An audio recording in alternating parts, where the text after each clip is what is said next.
అవును బాబా, మా సిస్టర్ బిందెలాగే ఉంటదా? ఇది బొంబాయి బొమ్మ, మంది బాపు బొమ్మ. చా, ఎక్కడుందో ఏం చేస్తుందో దానికోసం అంత ఆలోచించుకో. ఫోన్ కొట్టు. అంతేనటవా? కొట్టు చెప్తా.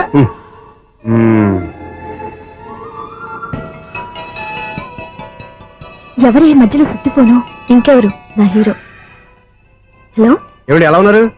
నాకేంటి ఫెంటాస్టిక్ గా ఉన్నాను, కానీ మీరెందుకు ఫోన్ చేశారో చెప్పండి. ఏంటండి ఏవో మాటలు మ్యూజిక్ వినిపిస్తున్నాయి, ఏదైనా సినిమా చూస్తున్నారా? బాగా క్యాచ్ చేశారే. ఏ సినిమా? అబ్బా, చెప్తే వచ్చేద్దానా? పోనీ క్లూ ఇవ్వండి చాలు. 1 2 3 4. సినిమాలో హీరో పేరు పవన్ కుమారుడు, కానీ టైటిల్లో పరమశివుడు ఉన్నాడు. అంటే శంకర్దాద ఎంబీబీఎస్. ఎస్, పర్వాలేదే, బ్రెయిన్ బానే పనిచేస్తుంది. బ్రెయిన్ ఏంటి, అదృష్టం కూడా పనిచేసింది. ఎందుకు నువ్వు? ఇప్పటి వరకు దొరకను అన్నారుగా, ఇప్పుడు రెడ్ హ్యాండెడ్ గా పట్టేస్తున్నా. ఇంపాసిబుల్. It's possible. అది చూడరా. నేను కూడా అదే సినిమా చూస్తున్నాను. అన్న చిరంజీవి దయ వల్ల తమరు దొరికిపోయారు. జై చిరంజీవ. అయ్యో చచ్చా, నీవేంటి? నా హీరో కూడా ఇదే థియేటర్ లో ఉన్నాడు. అంటే మా సిస్టర్ దొరికిపోయింది అనమాట. చెప్తే విన్నావా? హైట్ తక్కువగా చూడొద్దమ్మా. బిల్డప్ లాపు. ఆ అమ్మాయి ఎలా పట్టుకోవాలో ఆలోచించు. అది వెరీ సింపుల్ బావా. ఇక్కడ నుంచి మళ్ళీ రింగ్ కొట్టు. ఏ సైడ్ నుంచి రింగ్ వస్తుందో ఆ సైడ్ వస్తే ఈజీగా దొరికిపోతుంది. కొట్టు చెప్తా. కొట్టు. అవుట్ ఆఫ్ కవరేజ్ అయినా వస్తుందిరా. అవుట్ ఆఫ్ కవరేజ్ ఏరియా అంటే తన అవుట్ అయ్యే లోపు కవర్ చేయమని అర్థం. పద చెప్తా. ఎలా పట్టుకోవాలరా? సీటు వదుకుదాం. పద చెప్తా. Sister phone sister. చెప్పాను కదా బాపు బొమ్మలా ఉంటుంది. అమ్మాయి కదా, పదా. ఇది కాదు. అయ్యో, మళ్ళీ వస్తున్నారే. నా పని ఫినిష్. నన్ను బర్రె అంటవా? మా బావ టేస్ట్ ఇది కాదు. సిస్టర్, బావా సిస్టర్. అయ్యో, ఎవరా నువ్వు? నా వైఫ్ ఇది. సారీ సార్, సిస్టర్ అన్నప్పుడు ఇంత ఎఫెక్ట్ ఉంటుంది అనుకోలేదు. ఎవరయ్యా మీరు? ఏమిటి మీ గోళ? అది కాదండి, వీడి సిస్టర్ సినిమాకి వచ్చింది. ఏ సీట్ లో ఉందో వెతుకుదామని. అయితే సినిమా జరిగేటప్పుడే వెతకాలా? సినిమా అయిపోతే మా సిస్టర్ దొరకదు సార్. సినిమా అయిపోయాక ఎలాగో బయటకు వస్తుందిగా, అప్పుడు వెతుకు పట్టుకోండి. అలాగే సార్. అన్నయ్య సినిమా చూస్తారు. మిస్వాడు కూడా ఆవేశం వస్తుంది. బయట రారా. Thank God. ఇప్పుడు ఏం చేద్దాంరా? ఏముంది బావా, సినిమా వదిలిపెట్టిన తర్వాత ఈ గేట్ నుంచి ఆ గేట్ నుంచి రావాలి కాబట్టి ఇద్దరు నేను చెక్ పోస్ట్ పెడతాం. నువ్వు ఇక్కడ పెట్టి అక్కడ పెడతా. అవును, నీ చెల్లెలు నువ్వు చూడలేదు కదా, ఎలా గుర్తుపడతావు? అందమైన అమ్మాయి కనబడింది అనుకో, బావా అని ఒక కూతేస్తా, నువ్వు వచ్చి సెలెక్ట్ చేద్దు కానీ. గుడ్ ఐడియా రా. హోటల్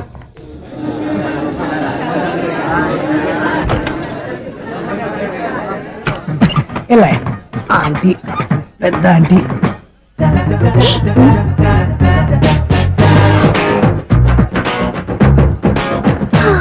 వీళ్ళేంటి చెకింగ్ ఆఫీసర్స్ లాగా డోర్స్ దగ్గర నిలబెట్టారు. ఏంటి భయ, ఒట్టి చూపులేనా? ఏమైనా బుకింగ్లు ఉన్నాయా? నేను ఆ టైప్ కాదు. ఏ నువ్వు మా టైపా? అలాగే అనుకుని ఇక్కడ నుంచి అర్జెంట్కి వెళ్ళిపో.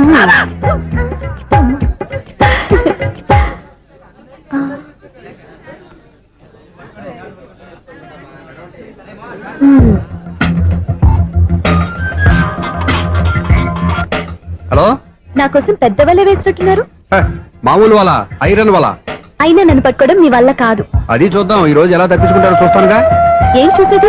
నేను ఆల్రెడీ తప్పించుకొని బయట నుంచి మాట్లాడుతున్నాను. నీకంత సీన్ లేదమ్మా. సీన్ ఉందా సినిమా ఉందా చెప్పాల్సింది మీరు కాదు. మీకు తోకగా ఒక బేస్ట్ ఫెలోని చెకింగ్ ఆఫీసర్ గా పెట్టారుగా, వెళ్ళి బాగా అడగండి. వాడి చెంప మీద టచ్ చేసి మరీ వెళ్ళాను.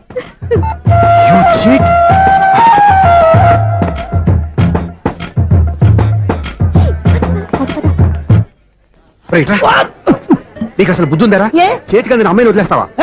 ఆడ చీమలు కూడా వదిలిపెట్టలేదు బావా. మామూలుగా ఉన్న లేడీస్ కూడా చెక్ చేశా. ఎవరైనా అమ్మాయి నీ చెంప టచ్ చేసి వెళ్ళిందా? వెళ్ళింది. అదేరా నీ చెల్లెలు. అది నా చెల్లెలా? ఆ. అది ఆడదా? నీ టేస్ట్ ఇంత నీచంగా నికృష్టంగా దరిద్రంగా ఉంటుంది అనుకోలేదు. ఒక పని సరిగ్గా చేసావు. అమ్మో, బావతోటి చాలా జాగ్రత్తగా ఉండాలి. అరే బావా, నేను విన్నది నిజమేనా? ఏమిన్నావు? మళ్ళీ ఎవరిదైనా షాప్ నుంచి చెడిపోయిందా? సారీ మేడం, మీరా? నీకు ఎన్నిసార్లు చెప్పాలరా ఫోన్ చేయగానే హలో అనాలి అని? మళ్ళీ పొరపాటు జరిగింది మేడం. సూర్య పొజిషన్ ఎలా ఉందని టెన్షన్ లో సూర్యకి చెప్పి మీకు ఫోన్ చేశానండి. సూర్య పొజిషన్ ఏమైంది అతనికి? యాక్సిడెంట్ అయిందని ఫ్రెండ్ చెప్పాడు మేడం. యాక్సిడెంటా? నేను విన్నది నిజమో కాదో కన్ఫర్మ్ చేసుకున్నాను, ఫోన్ చేస్తున్నానండి. యాక్సిడెంట్ ఎక్కడైంది? ఎక్కడైందో తెలియదండి. లాజరస్ హాస్పిటల్లో జాయిన్ చేశారని తెలిసింది. ఏమండి ఇంకోసారి ఫోన్ చేయండి, తప్పైంది, పెట్టండి ప్లీజ్.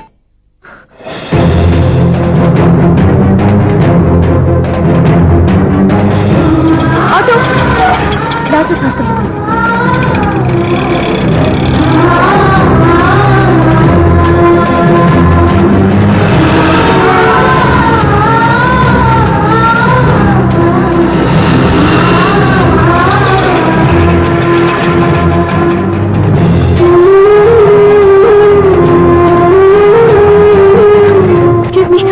ఎక్కడ? Third floor.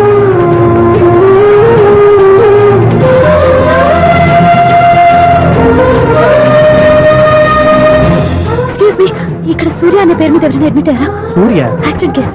కింద రిసెప్షన్ లో అడిగాను.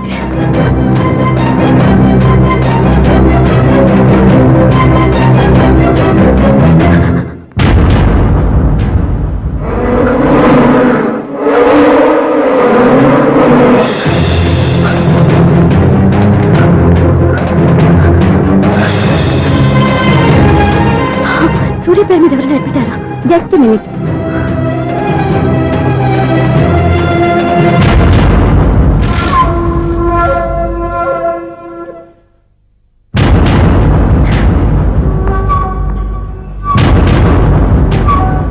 ఈ పని ఇంతకు ముందే చేసుంటే నువ్వు వస్తావో రావో తెలియదు కానీ ఇప్పుడు మాత్రం ఖచ్చితంగా వస్తావని తెలుసు. వాటర్ పొరపాట్లు కొట్టారు కదండి. లేదు, కరెక్ట్ గానే కొట్టాను. డ్రామాలు ఆడేది ఇతను, సైడ్ ఎఫెక్ట్స్ దాకా. మీరు డ్రామాలు ఆడుతున్నారని 99% నాకు తెలుసు, కానీ ఆ 1% నిజం కాకూడదని కంగారు పడి పరిగెత్తుకుంటూ వచ్చాను. ఇదిగోండి మీ సెల్. దీనికోసం ఇంత కష్టపడింది. ఇక నుంచి ఈ సెల్లు మీదే.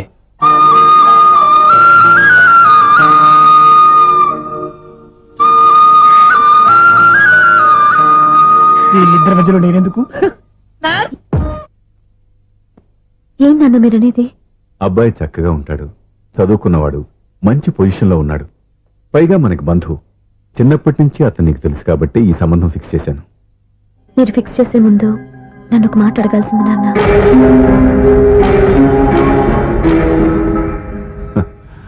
అడిగి చేసుకునే కుటుంబంలో నువ్వు పుట్టలేదు, అడిగి చేసే తండ్రి నేను కాదు. నిజమే, నేను కూడా. చూడమ్మా, నువ్వు పుట్టినప్పటి నుంచి నీకేం కావాలో నిన్ను అడగకుండానే ఆలోచించి అన్నీ చేశాను. నీ చదువు, ఉద్యోగం అన్నీ నా నిర్ణయం ప్రకారం సవ్యంగా జరిగిపోయాయి. నీకు ఏ క్షణంలో ఏం కావాలో తెలిసిన వాణ్ణి నీకు ఎలాంటి భర్త కావాలో నాకు తెలీదా? నీ మాట నేను ఇప్పుడు కాదని అనలేదు, అనను కూడా. ఈ పెళ్లి కూడా కాదనేదాన్ని కాదు.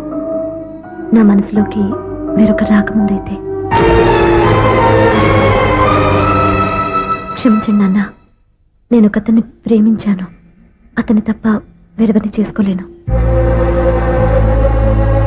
అంటే వయసుతో పాటు సొంతంగా నిర్ణయం తీసుకునే ధైర్యం కూడా పెరిగిపోయిందన్నమాట. నాకు నచ్చిన వ్యక్తిని నాకిచ్చి చేయమని మిమ్మల్ని అడగకూడదా? నేను వాళ్ళకి మాటిచ్చాను. నేను నా మనసే అతనికి ఇచ్చాను. అప్పుడు నీ మనసులో నేను లేనా? నా అభిప్రాయం ఏంటో తెలుసుకోవాల్సిన అవసరం నీకు లేదా?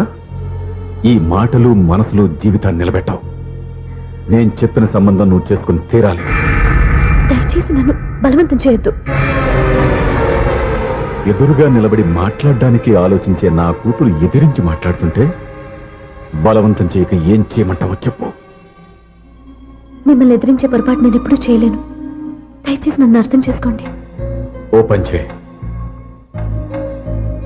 రాత్రంతా ఆలోచించి పొద్దున్నే నీ నిర్ణయం చెప్పు. రాత్రంతా ఆలోచించినా కాలం మారిపోతుంది, కానీ మనసు మారిపోదు కదా నాన్న. కాలం మారుతూ మనిషినే మార్చొచ్చు కదమ్మా. రెస్ట్ తీసుకో, పొద్దున్నే కలుద్దాం.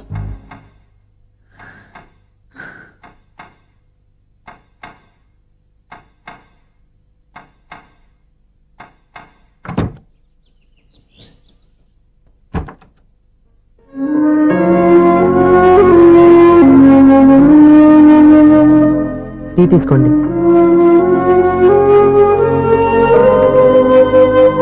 అమ్మా, ఏంటిదంతా? పంతులు గారు వచ్చి. నేను చెప్తాను, ముందు నేను అడిగిన దానికి సమాధానం చెప్పు. రాత్రంతా ఆలోచించుకున్నావు కదా, ఏం నిర్ణయం తీసుకున్నావు? ఒక రాత్రిలో నిర్ణయం మార్చుకోవడానికి నేనేం తప్పు చేయలేదు నాన్న. చివరిసారిగా అడుగుతున్నాను. ఒక ప్రశ్నకి సమాధానం ఒకటే ఉంటుంది, కానీ మరో సమాధానం ఉండదు కదా నాన్న. తండ్రికి కాదు, ఒక టీచర్కి చెప్పాల్సిన పద్ధతిలో సమాధానం చెప్పావు. నా నిర్ణయం కూడా విను. నీకు తల్లి, చెల్లి, తమ్ముడు, ఈ నాన్న కావాలి అనుకుంటే నేను చెప్పిన వాడిని పెళ్లి చేసుకుని అత్తవారింటికి కాపురానికి వెళ్ళు. కాదు, నీకు నచ్చిన వాడిని చేసుకుని నువ్వు కాపురం చేయాలి అనుకుంటే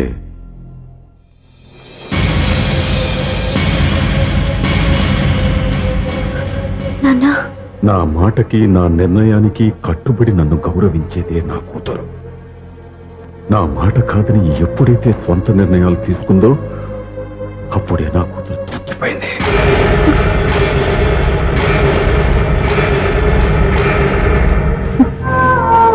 చాలా సంతోషంగా ఉంది నాన్న.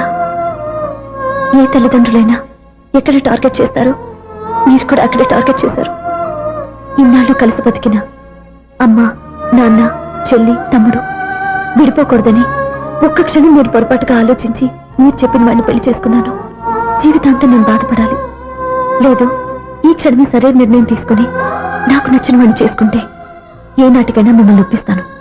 మళ్ళీ మీతో కలిసిపోతాను. ఈ నమ్మకం నాది కాదు, మీ రక్తానిది.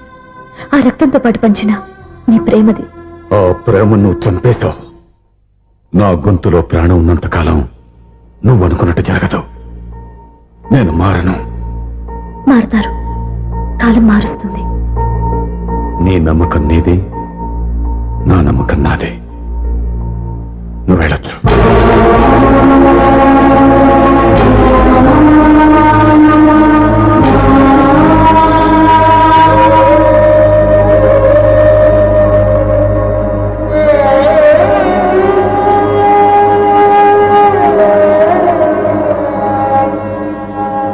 దివ్యాక, పంతులు గారు, నా పెద్ద కూతురు చచ్చిపోయింది. పిండం పెట్టించండి.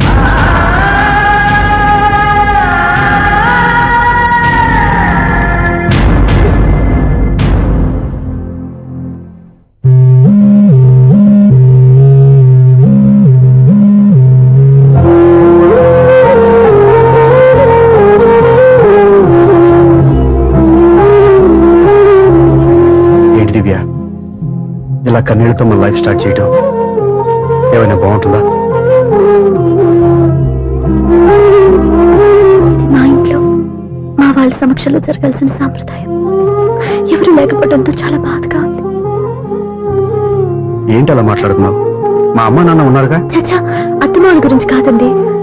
మా వాళ్ళు కూడా మనతో ఉంటే ఇంకా సంతోషంగా ఉండేది. చూడు దివ్య, నీకెంత నమ్మకం ఉందో నాకు తెలియదు, కానీ ఏనాటికైనా మీ వాళ్ళు మనతో కలిసిపోతారని నాకు బాగా నమ్మకంగా ఉంది. నేను చెప్పింది జరుగుతుంది, తప్పకుండా జరుగుతుంది. దీని గురించి ఇంకేం ఆలోచించకుండా హ్యాపీ రెస్ట్ తీసుకో. ఓకే?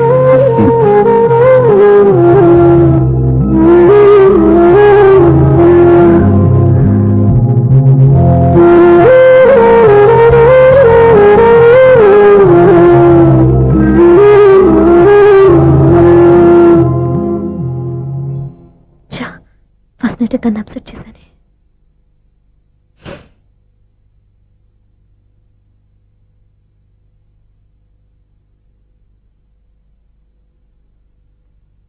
ఏమండి శ్రీవారు, అసలు మీ మనసులో ఏమనుకుంటున్నారు?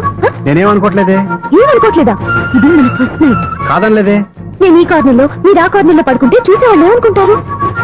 ఇక్కడ ఎవరున్నారని అనుకోవడానికి. మీరు అటు తిరిగి పడుకుంటే నేనే అనుకుంటాను. ఇప్పుడు నన్ను ఏం చేయమంటావు? నువ్వు అప్సెట్ లో ఉన్నావు కదా. నేను అప్సెట్ లో ఉంటే మీరే కదా సెట్ చేయాలి. సెట్ చేయాలా? అవును. ఎలా చేయాలి? అయ్యో నా రాత. మిమ్మల్ని ప్రేమించడానికి నేనే మీ వెంట పడాలి, పెళ్లి చేసుకోవడానికి నేనే స్టెప్ తీసుకోవాలి. ఇప్పుడు కూడా నేనే. రావయ్యా నా మొగుడు.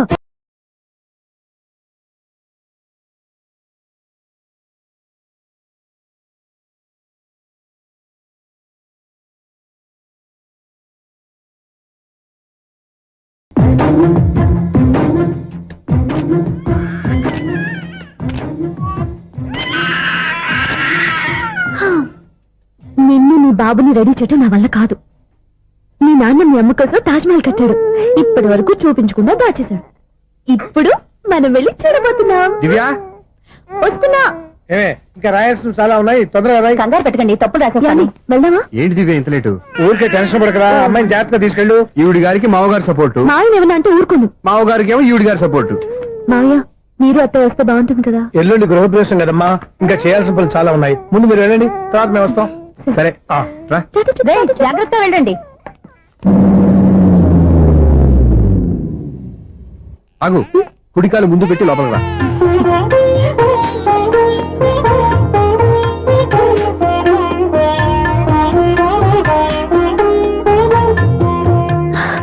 ఎలా ఉంది? సూపర్. నీ కళల్లో సంతోషం చూడడానికే కదా ఇన్నాళ్ళు దాచాను. ఇంతటితో నా బాధ్యత అయిపోయింది. ఇక ముందు ఇంటి బాధ్యత మొత్తం నీదే. మీరు చూడు నన్ను చూడలేడు. నువ్వు ఎత్తుకోండి. ఏయ్, ఏంట్రా? ఓకే.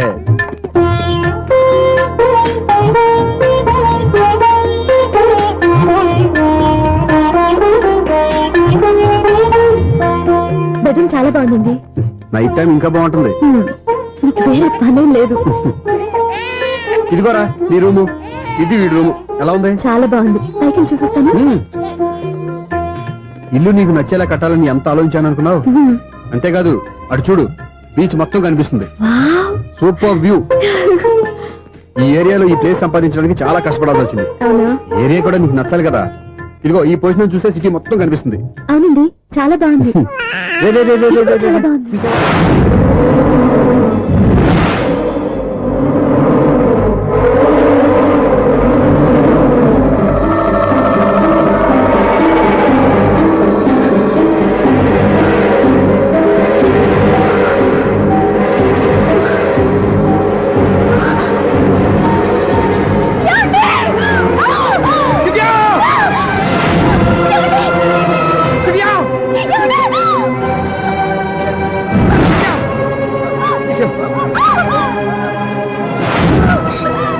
గట్టిగా పట్టుకో.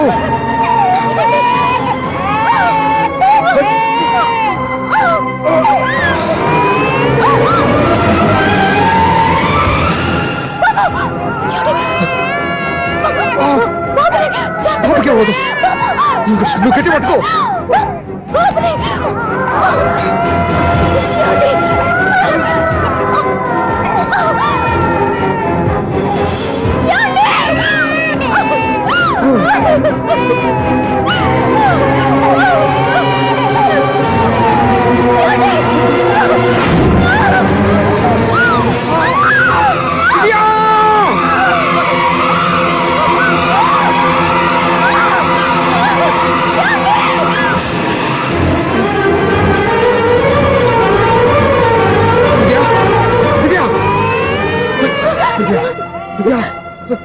ఏమండి? నీకేం కాదు, నువ్వేం భయపడద్దు. హాస్పిటల్కి వెళ్దాం పద. నా మాట వినండి, నా మాట వినండి. నేను చెప్పే లేకపోతే జీవితంలో మీతో మాట్లాడే చివరి క్షణాలు కూడా మిగలవు. నూరేళ్ల జీవితంలో ఏ భార్య పొందలేని సంతోషాన్ని, ప్రేమని ఈ 2 ఏళ్లలో నేను పొందాను. మీరు చూపించిన ప్రేమకు నా వల్లనే కాదు, ఈ ప్రపంచాన్ని మర్చిపోయాను. ఇంతకన్నా ఆడదానికి ఏం కావాలి? నేను చచ్చిపోతున్నందుకు బాధపడలేదండి. నీకేమవుతావు? ఏదో ఒక నాటికి మా నాన్నని కన్విన్స్ చేయగల నమ్మకంతో ఉన్నాను. తన కూతురు తప్పు చేసిందని ఆయన అనుకుంటున్నారు. నేను చేసింది కరెక్ట్ అండి, ఆయనకి తెలియాలి. ఇప్పుడు అన్ని ఎందుకు చెప్పు? మన బాబుని ఆయన ఎత్తుకోవాలి. మీరు నా మనవడు, నా మొదటి వారసుడని మన బాబుని మా నాన్న ఒప్పుకోవాలి. అలాగే దివ్య, నువ్వు అనుకున్నట్టు అన్ని జరుగుతాయి. నేను బతుకుండగా తీరిన కోరికలు నేను చనిపోయాక తీరాలంటే ఇప్పుడు అవన్నీ ఎందుకు? అన్ని జరుగుతాయి. మన ఇద్దరం కలిసి నెరవేర్చుకుందాం.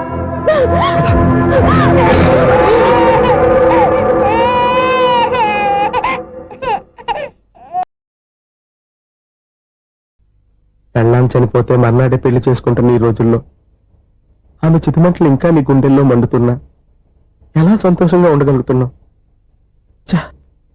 ఇలాంటి ఉన్న నేను అనుమానించింది లేదు. ఆ కుటుంబం మీద ఉన్న గౌరవంతో వాళ్ళకి అన్యాయం జరగకూడదు అనుకున్నావే కానీ ఇందులో నీ తప్పేం లేదు. నువ్వు నిలదీయబట్టే ఈ రోజు నిజం చెప్పి నా మనసులో బాధ నీతో పంచుకున్నాను. నువ్వు లేకపోతే ఈ బాధ చెప్పుకోవడానికి నాకు తోడెవరున్నారు?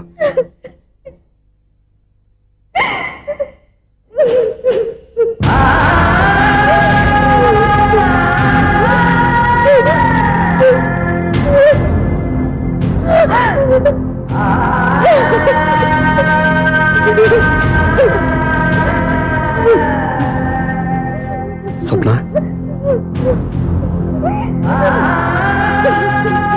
స్వప్న ప్లీజ్.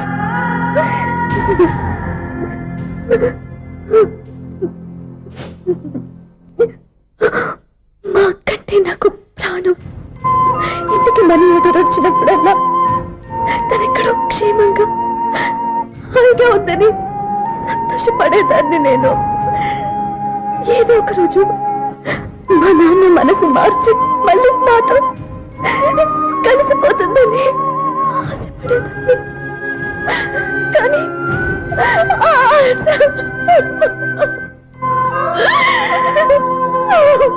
స్వప్న, ప్లీజ్ ఏడవద్దు. అక్క దూరం అయిపోయింది, నువ్వు ఏడుస్తున్నావు. కానీ నేను నీలాగే కన్నీళ్ళు పెడితే నిజం అందరికీ తెలిసిపోతుంది. అప్పుడు నేను ఏ ఉద్దేశంతో ఇక్కడికి వచ్చానో అది నెరవేరదు. అందుకే నాలో ఉన్న బాధని నాలోనే సమాధి కట్టుకున్నాను.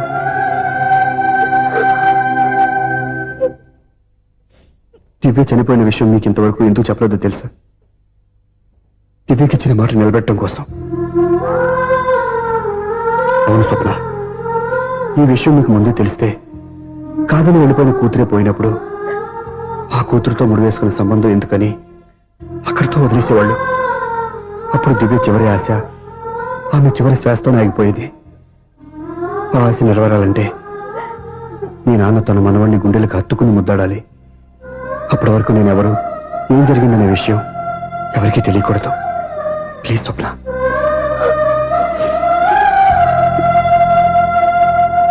అవును, బాబు ఇక్కడ